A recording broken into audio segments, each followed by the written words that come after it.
Catulle Mendès, la fille garçon. Elle fumait la pipe. Comme nous logions à Paris dans la même maison, Antoinette était la fille du propriétaire.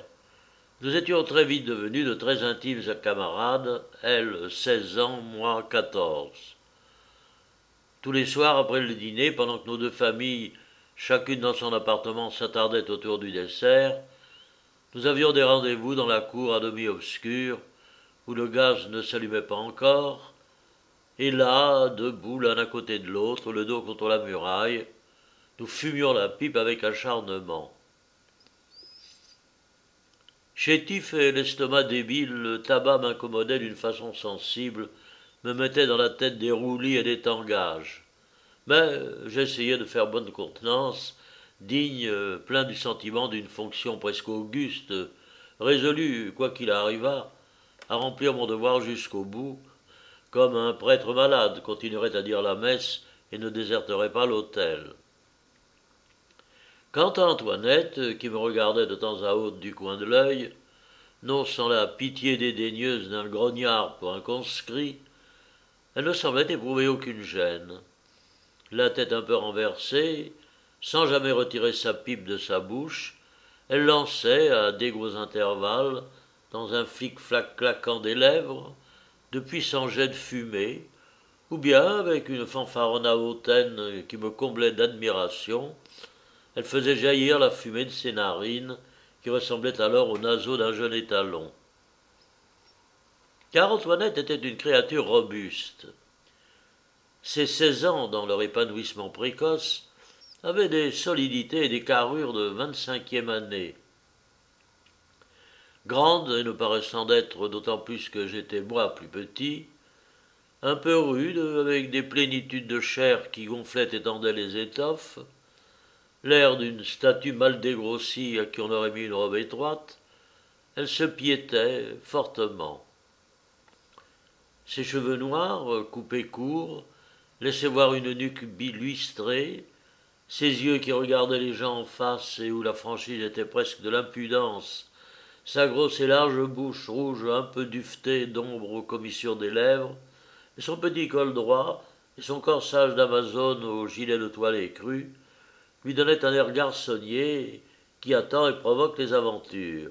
Et ce n'était pas à fumer la pipe, ou une pipe en terre de briques où tenait 2 sous de tabac, qu'elle bornait ses hardiesses.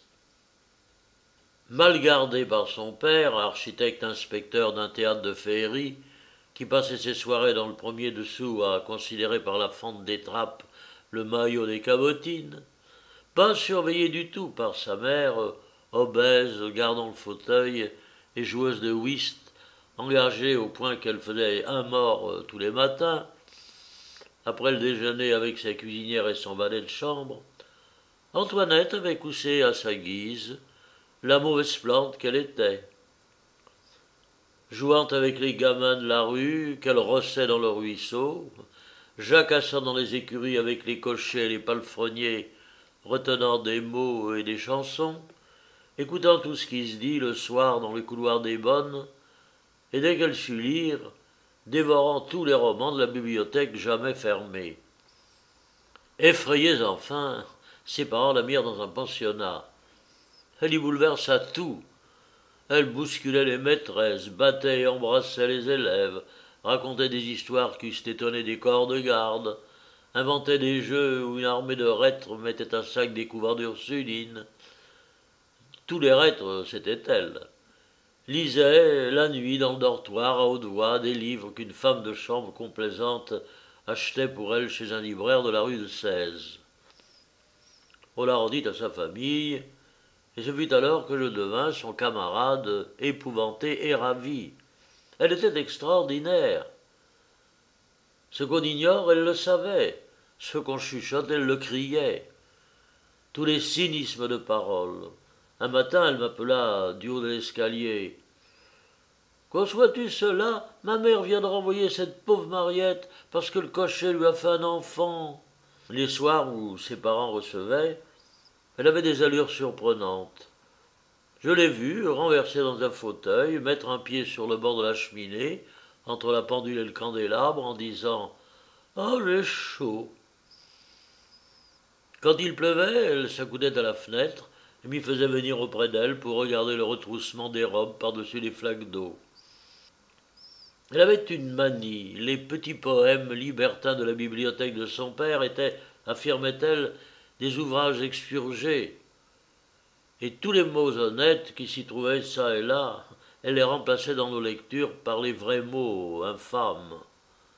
Une fois que nous parlions de la chaste Suzanne convoitée à travers les branches par les deux vieillards, « Et toi, que ferais-tu lui dis-je, car nous avions pris tout de suite l'habitude de nous tutoyer. Si un homme te surprenait sortant du bain ?» Et elle me répondit dans un rire, « Ben, je le prierais de m'essuyer. »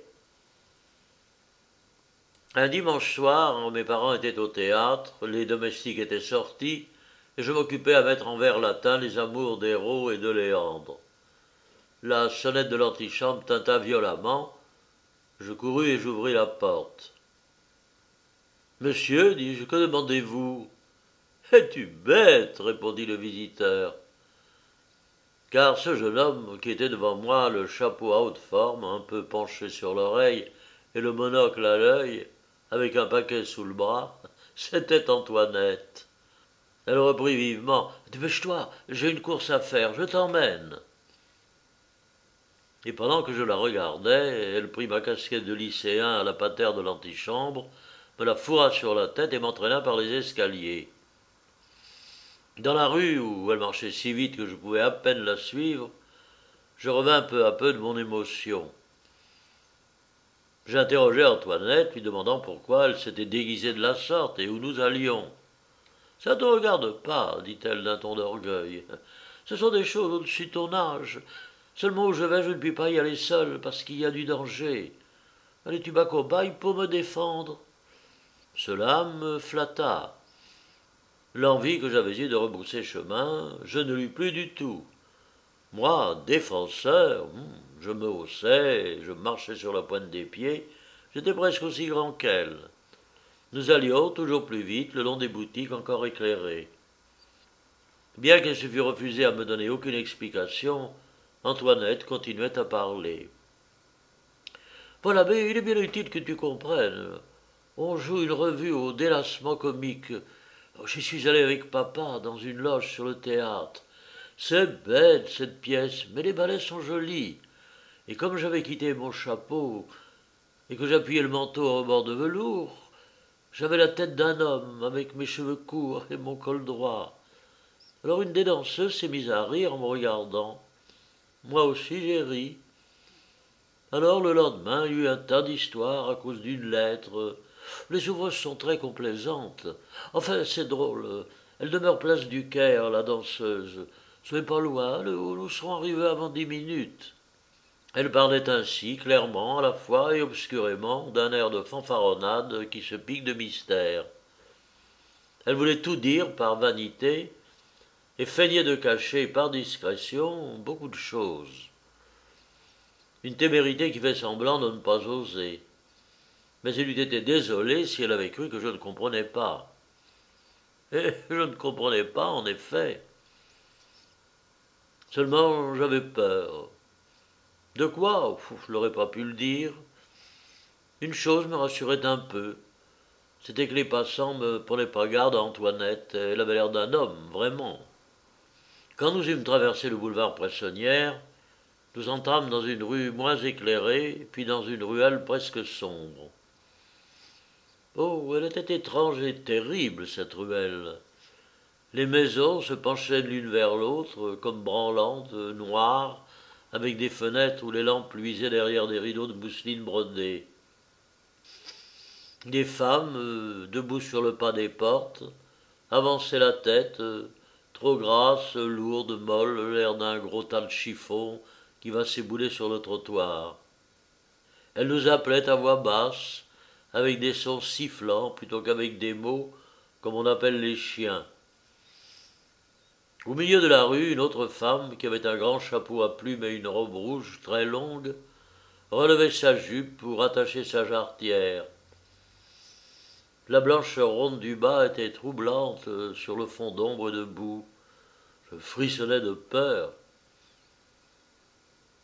Antoinette, qu'une fièvre allumait, ne paraissait pas inquiète.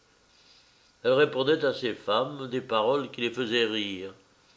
Elle causa un instant avec celle qui rattachait sa jarretière. « Bon, ben allons-nous-en, m'écriai-je. Elle me prit par le bras et me força à la suivre violemment. Quand nous fûmes arrivés sur une petite place, Antoinette, après avoir regardé la numéro d'une maison étroite, sordide, où pas une croisée ne brillait, poussa une porte entr'ouverte et disparut en me disant « Attends-moi !» J'étais seul. Une sueur me mouillait le front, me coulait le long des bras.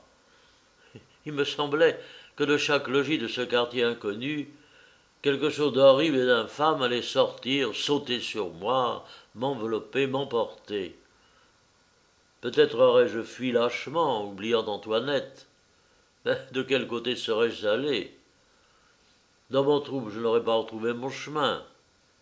Puis, repasser seul par la rue où des femmes appellent en avançant la tête, je m'appuyais au mur, crispé, avec un sursaut à chaque rumeur de pas au loin. Il y eut un grand bruit, un bruit de bousculade, dans la maison où Antoinette était rentrée. La chute d'un corps sur du bois creux. Sur les marges d'un escalier, sans doute. Et mon amie reparut, défaite, haletante, m'entraînant. Nous nous mîmes à courir droit devant nous comme des voleurs poursuivis.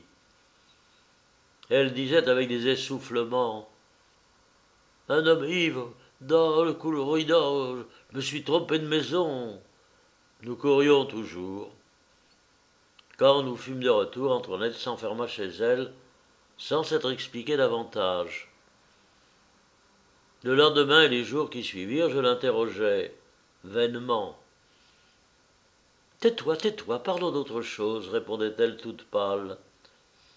Et je dus renoncer à savoir pourquoi Antoinette était allée dans la maison de la place du Caire.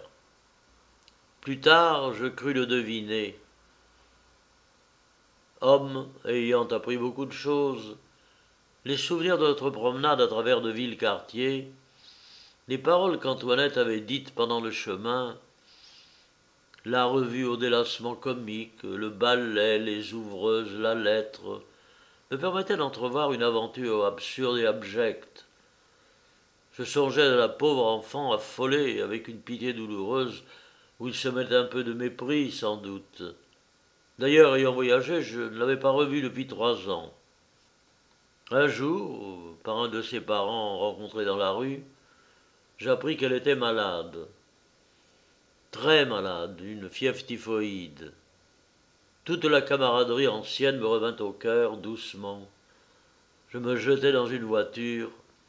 Hélas, je venais bien tard. « Elle se meurt, » me dit la mère, plus obèse dans son fauteuil. Je voulus la voir, m'approchai du lit. Elle tourna lentement la tête, me reconnut tout de suite et sourit, avec la tristesse des derniers sourires, en me tendant une longue main grêle qui tremblait. Chose singulière, en devenant moins jeune, elle avait rajeuni. Maintenant qu'elle avait 20 ans, elle paraissait n'en avoir que 16. Blême, amaigrie, la peau d'une blancheur de cire, elle était là, comme une enfant couchée, doucement plaintive. Le rude et enragé garçon que j'avais connu s'était peu à peu, par la longue maladie, atténué, attendri, alangui, en une frêle et pâle jeune fille. « Ah, dit-elle, c'est vous !» Et elle ajouta tristement, « Autrefois, n'est-ce pas, comme j'étais folle, et comme c'était bête.